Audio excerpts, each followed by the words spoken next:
Broadcasting Region 1. Region 1. This is BBS. Bicol Broadcasting Systems Incorporated. DWLV 91.9 MHz. Your news and music stations. BBS. Basta Bareta. Sigurado.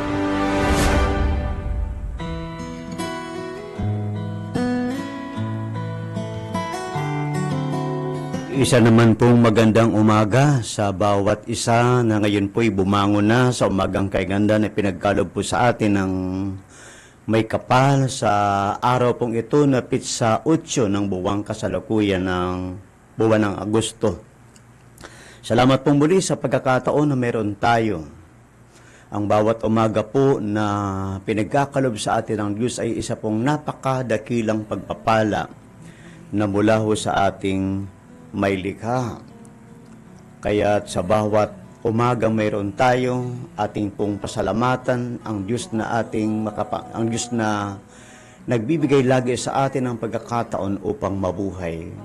Kaya mga kaibigan, kayo man po ay handang-handa ng makinig. Hayaan niyo po na muli po nating pag-usapan at pakinggan ang mga salita ng ating Panginoon na nagbibigay sa atin ng pag-asa, nagbibigay sa atin ng comfort, nagbibigay sa atin ng buhay na tayo po'y nabubuhay sa mas progresibong buhay sa mundo pong ito.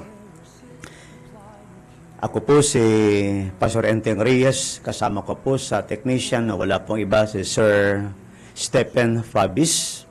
So, good morning po again.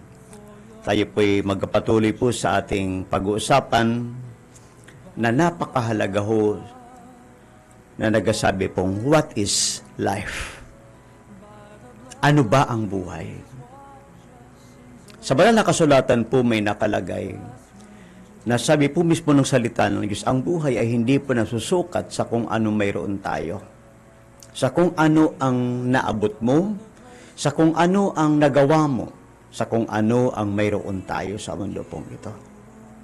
Kung hindi ang buhay po, tila bagay na husukat sa kung papaano natin nagawa ang layunin ng may likha sa buhay na ito. Ulitin po natin ang buhay po'y masusukat natin sa kung papaano natin nagawa na fulfill ang mission ng buhay pong ito na pinagkaloob or pinahiram lamang sa atin ng ating Panginoon na makapangyarihan sa lahat. So that's our topic this morning, what is life? Ngayon po, nais ko po agad na pag-usapan po natin, ano ba talaga ang buhay? Kasi marami po mga description ng tao, iba't iba po ang kanilang description na para bagang pag sila po nakatapos ng pag-aaral, okay, maganda ng buhay. Kapag natupad na ang kanilang mga pangarap sa buhay, yun na ang buhay nila. Kapag sila po nakapag-asawa na, yun na ang buhay nila. Kapag sila po naging negosyante na, yun ang buhay po nila. Pero ano nga ba talaga? Excuse me. Kasi marami po tayong paraan papaano po natin iniisip at inilalapat ang ating sarili sa kung paano natin mabibigyan ng meaning ang buhay natin sa mundo pong ito. So sabi po ito po ang sinasabi ng una po nating pag-usapan. Life, it's a gift from God for a purpose. Life, it's a gift from God for a purpose. Ang buhay po ay isa lamang regalo ng Diyos na mayroon po siyang layunin. Mayroon pong layunin o purpose ang regalo pong ito na walang iba ang buhay. Tingnan po natin. Sa atin po mga tao, wala naman pong nangarap sa atin na tayo masilang sa mundong ito, di ho ba? Wala pong taong nagplano, kahit ang ating mga magulang, hindi sila nagplano na ikaw yun, na ipapanganak nila, na magiging anak nila. Kundi ang Diyos po mismo ang nagpahintulot upang ikaw ako ay masilang sa mundo pong ito. Kaya, life, it's a gift from God for a purpose. Ang Diyos po mismo ang nagpahintulot na ikaw ako ay masilang sa mundo pong ito. Dahil po sa kanyang layunin. Dahil po sa kanyang purpose. Ngayon, sabi po ng Genesis 1:26, ito ho ang sinasabi. Pagkatapos likhain ang lahat ng ito, sinabi ng Diyos, ngayon, lalangin natin ang tao, atin gagawin siyang kalarawan natin. Siya ang mamamahala sa mga isda, mga ibon, at lahat ng hayop, maging maamo o mailap, malaki o maliit.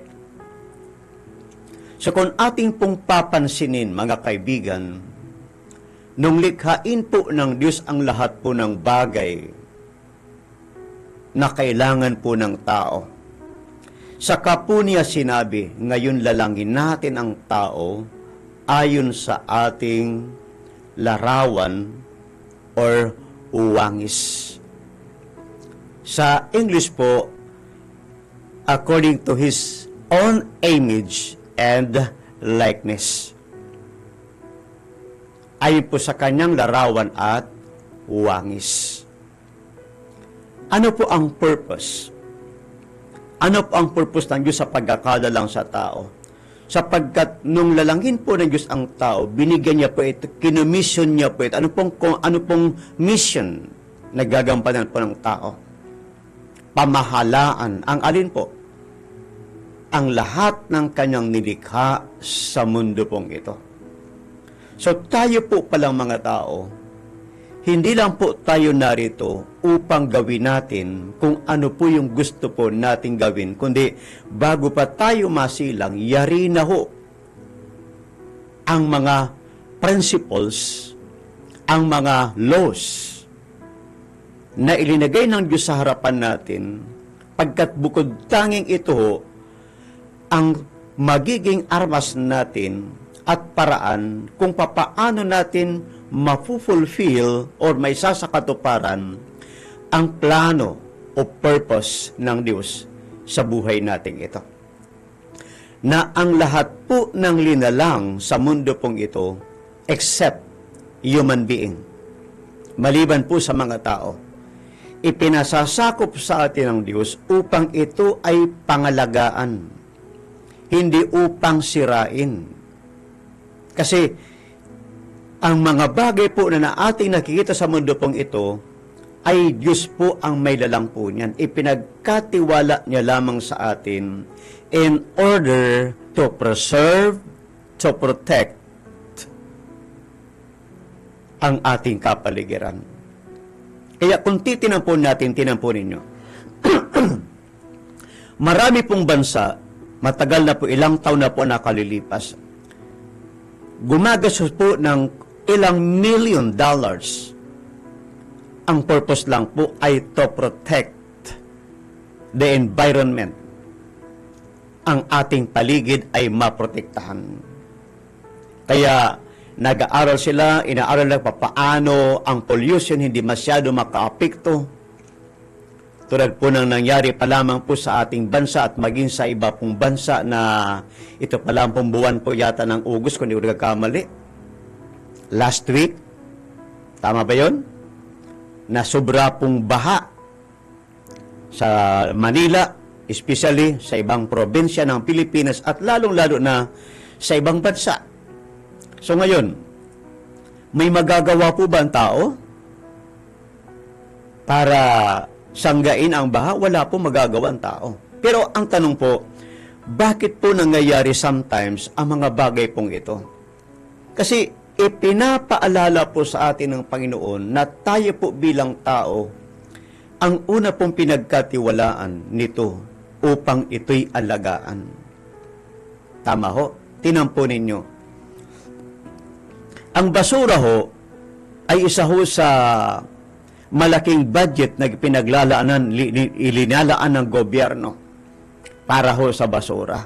Pero tinan niyo po, especially po sa ating bansa Pilipinas, excuse me po sa ating bansa Pilipinas, marami pong Pilipino, pasensya na ho, alam po ninyo ang kalakaran natin, na para bagang kapag mayroon pong sweeper, tagalinis, hindi tayo nagiging maingat sa paglalagay, pagtatapon ng ating mga garbages.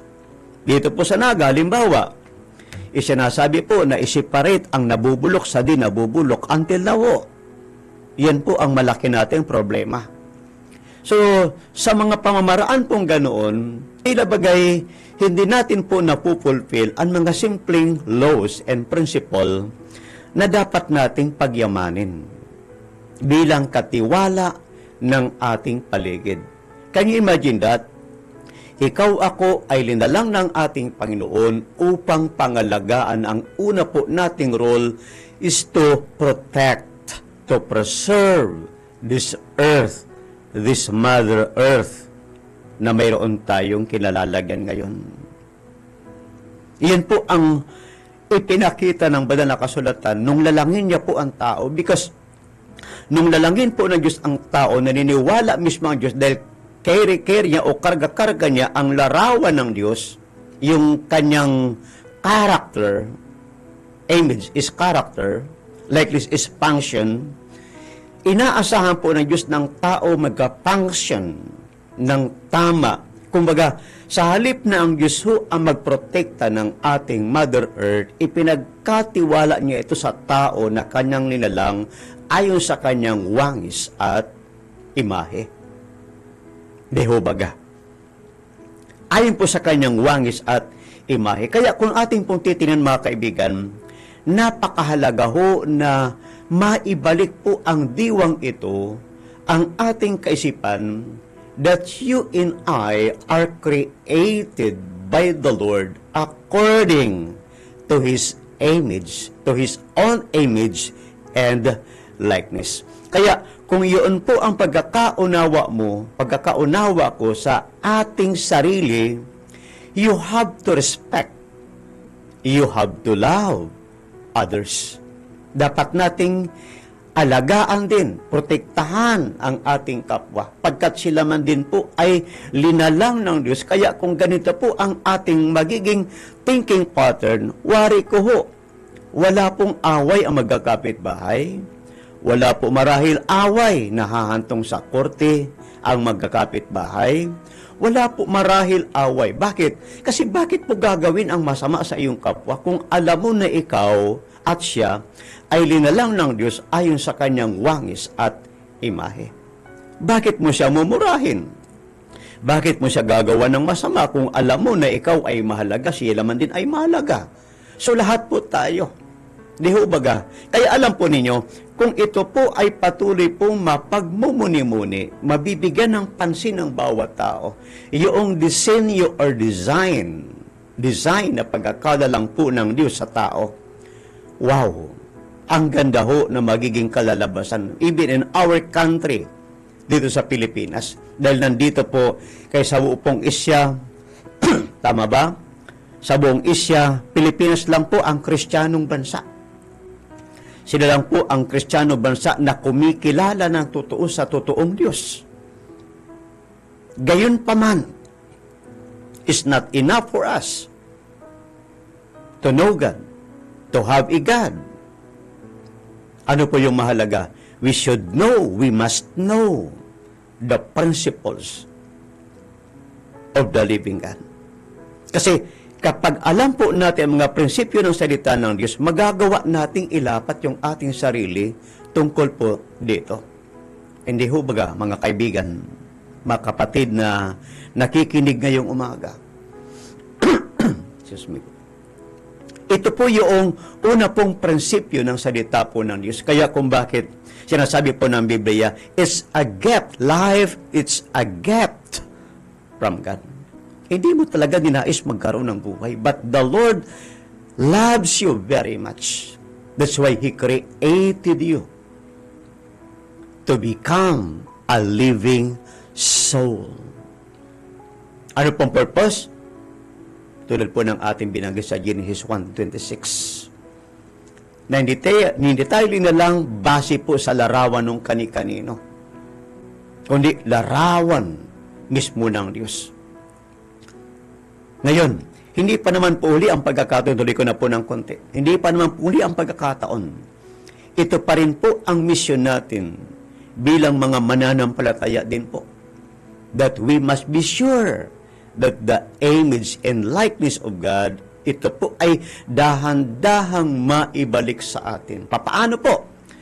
Every time we hear the Word, every time we read the Word, every time we listen to the Word or to the messages, marapat po nating bulayin, pag-isipang mabuti habang tayo po ay naririto pa sa mundong ito. Ma-fulfill po natin ang purpose ng Diyos kung bakit tayo naririto sa mundo pong ito. Kasi ito po yung ating dominion. Mga bagay sa mundo pong ito na pinagkatiwala sa atin, na dapat nating pangalagaan. Tulungan po natin ang mga leaders ng ating gobyerno na nagpupunyagi na protektahan to save our surrounding. Tulungan po natin ang mga barangay officials natin na linagay ng Diyos upang tayo po'y pamunuan. Tulungan po natin sila kasi ito po yung ating mission na dapat nating isagawa habang tayo po'y nabubuhay. So, life, it's a gift from God. Hindi mo ito kontrolado. Hindi nga natin alam kung bukas buhay pa tayo eh. Bakit? Kasi Diyos lang po ang nakakaalam nito. So ngayon, ikaw buhay pa, nakikinig ka ngayong umaga sa mga pag-uusap na ito, sa mga ganitong mga katagang ito. Naway magsilbi itong aral sa ating lahat. Na tayo mismo matuto. Ulitin ko po, hindi pa po huli ang panahon. Kasi kapag naintindihan mo, sumampalataya ka kay Kristo, yun po ay pasimula upang dahan-dahang maibalik ng Diyos. Kasi pag natanggap po si Kristo sa buhay mo, nais ng Diyos Ama na maibalik sa iyo mismo ang imaheng itong nawala nung ang tao'y magkasala sa Garden of Eden. Nais ng Diyos na mabalik sa atin ang alin? Ang larawang ito. Ang imaheng ito na mula sa Diyos. Larawan ng kanyang character, ng kanyang pagiging righteous God, loving God, forgiving God.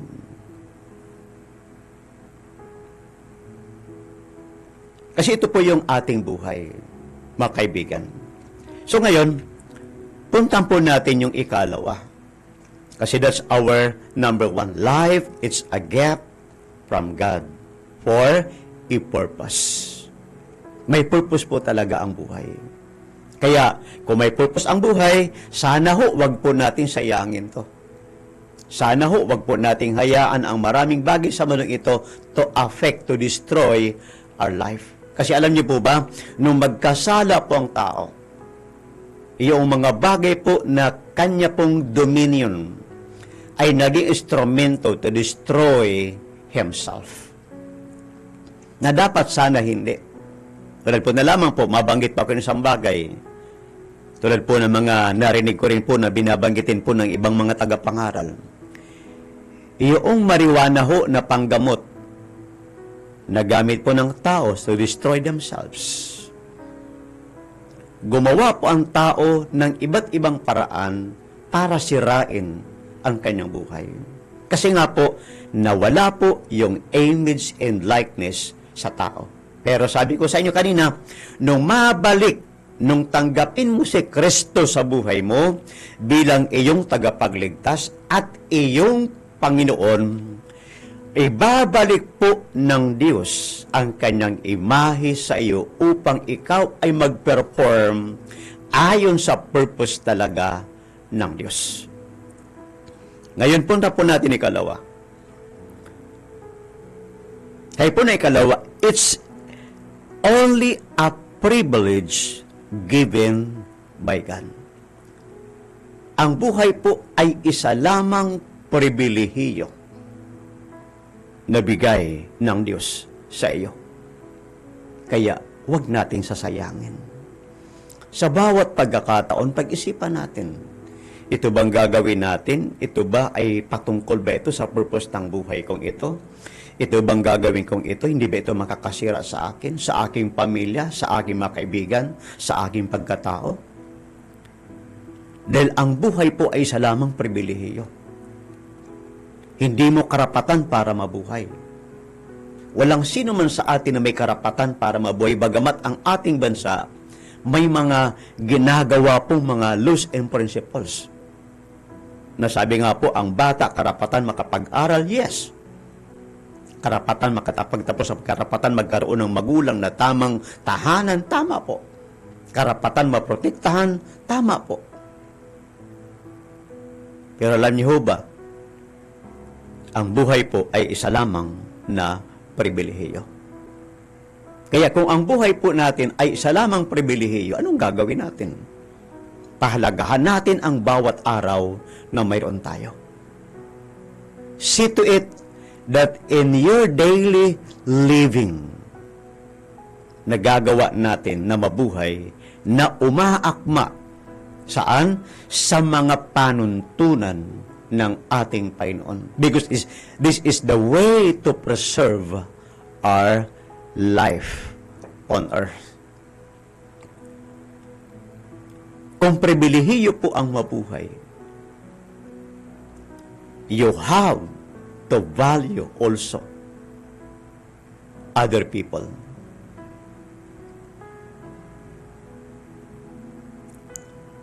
Kaya tama din po ang ginagawa ng ating gobyerno. Na nagkamali ang tao, pinapasok sa bilangguan. Kasi ang purpose, para po magreforma sa loob ng bilangguan. Pero alam niyo, kahit po ang tao ay bilanggo ng ilang taon, kung hindi ho magreforma ang takbo ng kanyang isipan, dahil wala po yung agent of transformation who is God, babalik pa rin po siya.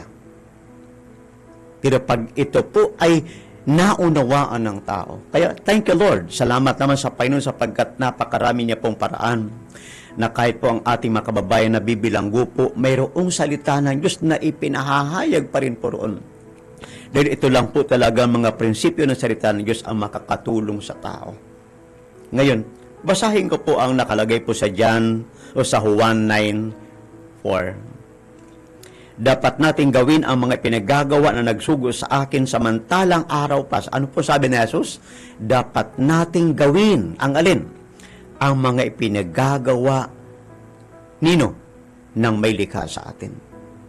Habang may araw pa, sabi ni Jesus, dumarating ang gabi at wala nang makakagawa. Dumarating ang gabi. Alam niyo ho, hindi po sa lahat ng panahon malusog tayo. Hindi sa lahat ng panahon malakas tayo. Hindi sa lahat ng panahon okay ka. Di ho baga? So, what does it mean? Habang may pagkakataon tayo, yama ang buhay natin ay pribilehiyo. Pahalagahan natin ang bawat bagay na mayroon tayo. May trabaho ka, pahalagahan mo ang trabaho mo. May amo ka, pahalagahan mo rin ang amo mo. Tulad ng pagpapahalaga mo rin sa sarili, galangin mo siya. May pamilya ka, pahalagang pamilya mo.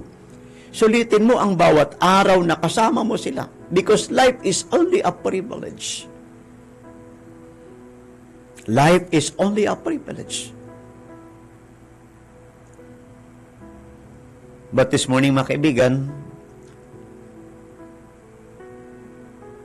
inabot na po ko ng aking oras.